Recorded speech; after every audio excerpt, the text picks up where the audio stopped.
Hi, நான் உங்கள் செவ்வந்தி ஃபார்ம்லேருந்துங்க. எங்களுடைய பண்ணைகளில் இருக்கிற ஆடுகளுக்கு அடர் தீவனம் எப்படி கொடுக்கலான்னு இந்த வீடியோவில் பார்க்கலாங்க. பண்ணைகளில் இருக்கிற ஆடுகள் ஒவ்வொன்றுக்கும் காலையில் தினமும் பார்த்திங்கன்னா அடர் தீவனமாக கோதுமை, கோத்ரேஜ் பெல்லட், அரிசி, உடைத்த மக்காசோளம் இந்த மாதிரியான அடர் தீவனங்களை ஒவ்வொரு ஆடுகளுக்கும் தனித்தனியாக கொடுக்குறோங்க.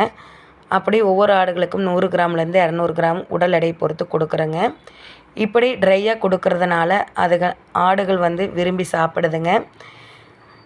அதனுடைய சத்துக்கள் முழுமையாக ஆடுகளுக்கு போய் சேருதுங்க. இப்படி சாப்பிட்றதுனால உடல் ஆரோக்கியம் நல்லாவே இருக்குதுங்க. ஆடுகளுக்கு காலை வேளையில் விரும்பி சாப்பிடக்கூடியதுன்னு பார்த்திங்கன்னா அடர் தீவனம் தாங்க. மற்ற வேளைகளில் ஒரு வேளை பசுந்தீவனம், ஒரு வேளை உலர் தீவனம், ஒரு வேளை பார்த்திங்கன்னா தண்ணி அதில் கலப்பு தீவனமாக கடலை புண்ணாக்கு, கோதுமை தவிடு, உளுந்தம் போட்டு, துவரை போட்டு இதை தண்ணியில் ஊற வச்சு கொடுத்துருவேங்க.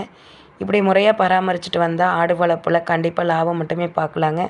நாங்கள் வளர்த்துறது கிடாய்கள் மட்டுமே வளர்த்துறோங்க. அது வருடத்தில் 2 முறை மட்டுமே வளர்த்தி விற்கிறேங்க.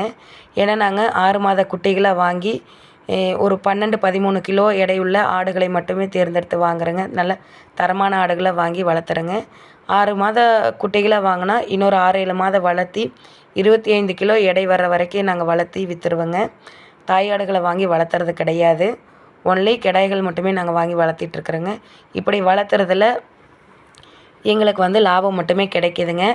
ஒரு ஆட்டுக்கு 5000 ரூபா கொடுத்து ஒரு ஆடு வாங்கினா 10,000 ரூபா 12,000 ரூபாய்க்கு நம்ம விற்கிறோம்னா அந்த வர்ற லாபத்தில் ஆட்டுக்கு பாதி நம்மளுக்கு பாதிங்க. இப்படி பார்க்குறதுனால ஆட்டில் லாபம் மட்டுமே பார்க்குறேங்க, நஷ்டம் கிடையாது. நஷ்டம் அப்படின்னு பார்த்திங்கன்னா அதுக்கு நோய் இருக்கும்போது அதை பார்க்காம விட்டுட்டாலோ, அதை சரியாக பராமரிக்காமல் விட்டுட்டாலோ மட்டுமே நஷ்டங்க. மற்றபடி லாபம் மட்டும்